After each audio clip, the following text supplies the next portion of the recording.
मैं हूं आपके साथ प्रिया पांडे। सदर अस्पताल में लंबे दिनों से चल रही रोगी कल्याण समिति के गठन की कवायद जिप अध्यक्ष के हस्तक्षेप के बाद शुरू हो गई है।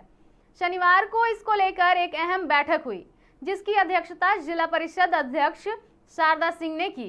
बैठक के बाद सभी सदस्यों का सामूहिक फोटो भी लिया गया। इस दौरान civil surgeon doctor Chandrabhanu Pratapan, doctor Rajkumar समेत अस्पताल प्रबंधन की टीम मौजूद रही। बैठक की जानकारी देते हुए शारदा सिंह ने बताया कि समिति मरीजों की समस्याओं के समाधान के लिए काम करेगी और वर्षों से बंद पड़ी मशीनों को जल्द ही चालू किया जाएगा ताकि बेहतर सुविधाएं मिल सके। साथ ही डॉक्टर राजकुमार की भूमिका को लेकर पूछे गए सवाल पर उन्होंने कहा कि यदि वे पद पर नहीं रहते हैं तो किसी अन्य को जिम्मेदारी दे दी जाएगी, लेकिन अस्पताल प्रबंधन में काम जारी रहेगा। इधर डॉक्टर राजकुमार के इस्तीफे के सवाल पर सिविल सर्जन ने जवाब देने से इनकार कर दिया और वो टाल मटोल करते हुए नजर आए। समिति के लिए एक सारे जितने सदस्य हैं उसमें सबके साथ एक फोटो चाहिए था, जिसके कारण ये काम बहुत दिनों से रांची में अटका पड़ा हुआ है। तो कल इनके कुछ 2 अधिकारी जिनको नियुक्त किया गया है इसके लेकर के, वो लोग गए थे रांची। तो वहां से इनको पता चला कि एक फोटो है जो पूरे मेंबर के साथ आना चाहिए, जो अभी तक अवेलेबल नहीं, जिसके कारण रिजेक्ट हो जा रहा है, वो लॉगिन नहीं हो रहा है। तो इसी की प्रक्रिया थी, तो मैं गई और हम लोगों ने पूरी समिति के साथ एक फोटो खिंचवाया है और उसको भेजा जाएगा। आगे कार्रवाई इसमें होगी। कब तक गठन हो जाएगा और क्या लाभ होगा मरीजों को? उम्मीद है कि जल्द से जल्द इसका गठन हो जाएगा और उसमें देखिए एक काम होने में सदर में बहुत आसानी हो जाएगी। जो आयुष्मान का फंड रुका हुआ है, जो ये गठन हो जाएगा तो उससे हम लोग वो फंड खर्च कर सकते हैं। मरीजों का अगर एक मॉनिटरिंग रहेगा तो हम लोग पता चल पाएंगे क्या सदर में चल रहा है, कि डॉक्टर समय पे आ रहे हैं कि नहीं, किसके इलाज क्या हो रहा है। अगर किसी लोग वहाँ हैं उनको परेशानी होगी तो वो संपर्क कर पाएंगे। और कोशिश किया जाए कि पूरे प्रखंड लेवल से जितने भी अस्पताल है सबको दुरुस्त कर सकूं। और डॉक्टर की कमी है, लेकिन कोशिश करूंगी कि वीक में कम से कम इवन वीक में 1 या 2 दिन सभी जगह हर प्रखंड लेवल में जहाँ भी बने गए स्वास्थ्य केंद्र उसमें डॉक्टर एनएम उपस्थित हों, ताकि लोगों को परेशानियों से राहत मिले। और जो सरकार का जिस उम्मीद को लेकर उन्होंने व्यवस्था को भी ठीक करने का जो प्रयास किया जा रहा है सदर के, जिसको बनाया गया, जिसके कारण अभी भी कुछ हॉस्पिटल और बनना है स्वास्थ्य के, उसमें सहयोग हो सके, व्यवस्था में सुधार होगा। जी बिल्कुल। सदर अस्पताल के नोडल पदाधिकारी के रेजिग्नेशन की भी बातें सामने आ रही है, कैसे काम होगा आगे अब?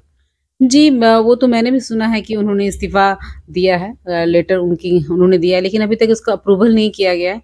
और देखिए अगर वो नहीं करेंगे तो कोई किसी और को इस पद पे रखा जाएगा, लेकिन काम तो नहीं रुकना चाहिए। जल्द ही जल्द नोडल अधिकारी को उसका प्रभार देना चाहिए और काम अच्छे से होना चाहिए। मरीजों को और या हॉस्पिटल को इसका प्रभावित नहीं होना चाहिए। लेकिन उनका आरोप है कि वित्तीय प्रभार नहीं था उनके पास।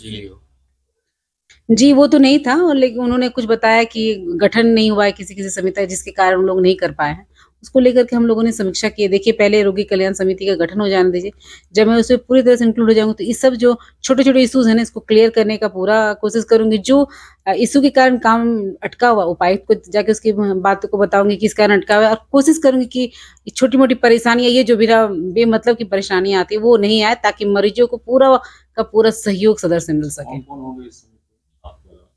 जी, मेरे अलावा और भी ये सदर के हैं, नोडल अधिकारी हैं, सीएस हैं, पीएमसीएच के एक डॉक्टर थे, यूके ओझा जी थे, और भी जो डीपीएम हैं, और भी उसमें लोग थे, 7 या 8 लोग थे। आम जनता को इस समिति से क्या कुछ फायदे मिलेंगे? जी, बहुत सारे फायदे मिलेंगे। प्रखंड में आप देख रहे हैं कि हॉस्पिटल तो बन गए, लेकिन ये सुचारू रूप से नहीं चल पाते। अगर कोई पंचायत लेवल से किसी का तबियत खराब हो गई तो वो डायरेक्ट उनको यहाँ डायरेक्ट सदर आते हैं या फिर डायरेक्ट पीएमसीएच जाते हैं। उसमें कम से कम मैं कोशिश करूंगी कि छोटी-मोटी इलाज जो है, जो प्रखंड लेवल में जिसके लिए बनाया गया है स्वास्थ्य केंद्र, उसमें उनके इलाज हो सके। महिलाओं का, जो गर्भवती महिला रहती हैं ग्रामीण की, उनको सुविधा मिल सके, सही समय से उनको दवाइयाँ मिल सके। और जो गर्भवती महिला डायरेक्ट आती हैं पीएमसीएच चल जाती है, वो सदर की तरफ आए। जलसैया को मिल करके हम लोग ये करेंगे कि वो सैया लेकर के आए सदर में। बहरहाल अब देखना ये होगा कि रोगी कल्याण समिति से आम जनता को क्या कुछ फायदे मिलते हैं। चूंकि मीडिया से बातचीत के दौरान शारदा सिंह ने भी ये बातें कही कि आपातकालीन स्थिति में लोगों को या तो पीएमसीएच यानी कि एसएनएमएमसीएच का रुख करना पड़ता है या तो किसी निजी अस्पताल का। लेकिन अब सदर अस्पताल में क्या कुछ सेवाएं उपलब्ध होती हैं आम जनता के लिए, ये देखना होगा। फिलहाल इस खबर में इतना ही। तब तक के लिए बने रहें मिरर मीडिया के साथ।